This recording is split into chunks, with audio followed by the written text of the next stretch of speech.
Olá, pessoal! Vamos corrigir hoje a questão 2 na prova da UFMG 2010, que diz o seguinte: o fungo Penicillium, por causar apodrecimento de laranjas, acarreta prejuízos pós-colheita.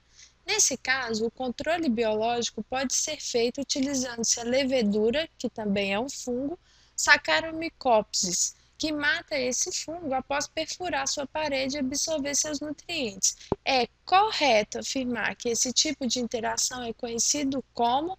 Bom, é uma questão sobre relações ecológicas, né? E nós vemos aqui uma aplicação prática do conhecimento dessas relações.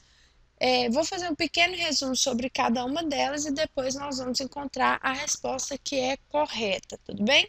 Bom, no comensalismo, tá, existe uma relação de simbiose em que uma espécie, a espécie A, é beneficiada e a relação é indiferente para a espécie B. Um exemplo que eu posso dar para vocês, a relação que existe entre os leões e as hienas. As hienas se alimentam dos restos da caça que é deixado pelos leões. Então, os leões caçam, né? Os restos daquela caça que os leões abandonam é utilizado como fonte de alimento para as hienas. Para os leões não há diferença nenhuma, tá, nessa relação, mas é uma relação totalmente benéfica, né? As hienas estarem próximas dos leões é altamente benéfico para a espécie das hienas, tá? No mutualismo, como o nome próprio diz, é uma relação mútua, também de simbiose, tá? Nessa relação existe benefício para as duas espécies envolvidas, sendo que o mutualismo é uma relação obrigatória, tá? O exemplo aí mais famoso de mutualismo é o exemplo do líquen, tá? O líquen é uma estrutura formada aí por fungos, né? Ali tem as hifas dos fungos, e essas hifas estão associadas a algas, né? Ou as algas estão associadas às hifas, como vocês quiserem, já que é uma relação mútua, em que e nessa relação os fungos fornecem água e sais minerais para as algas, e essas algas fornecem glicose para o fungo porque elas são capazes de realizar fotossíntese, tá? Lembrando novamente, o líquen só existe porque existe mutualismo, tá? Simbiose entre duas espécies, e no fungo e no líquen as duas espécies são beneficiadas. Nessa relação, as duas espécies são beneficiadas. Já o parasitismo é um pouco diferente. Uma espécie, que é o parasita, ela tem um benefício com a relação, e uma segunda espécie, que é o parasitado, o hospedeiro, ela tem prejuízos na relação.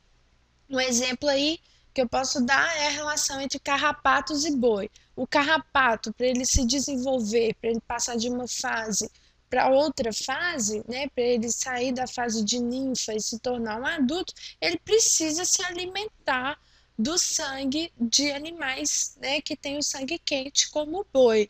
E o boi, né, vai ser prejudicado aí nessa relação porque o carrapato pode transmitir algumas doenças para o animal, e também, dependendo da quantidade de carrapatos que parasitam um único indivíduo, a perda de sangue também pode ser aí prejudicial para o animal, ok?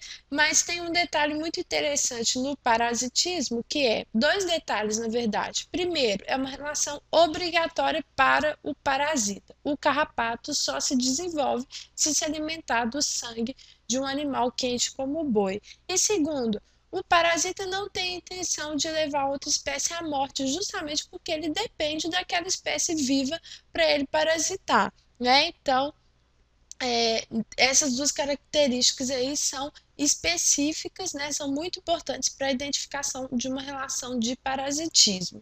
E tem o predatismo, uma relação em que um animal se alimenta do outro, né? Então é um animal aí que é o predador, ele tem o benefício na relação, e a presa, né, que é a caça, ela vai ser levada à morte, sendo que isso é um prejuízo para ela, né? Então, vamos analisar aqui agora na questão a relação que existe entre o fungo penicílio e a Saccharomycopsis é a relação de predatismo, que é a resposta correta da nossa questão. Por quê? Porque o fungo, né, a levedura, ela absorve os nutrientes, então ela se alimenta do penicílio e leva o penicílio à morte, né? Como eu falei com vocês, a relação de predação existe uma espécie que se alimenta de outra, levando a segunda espécie à morte, ok? Espero que tenham gostado e até as próximas aulas. Um abraço!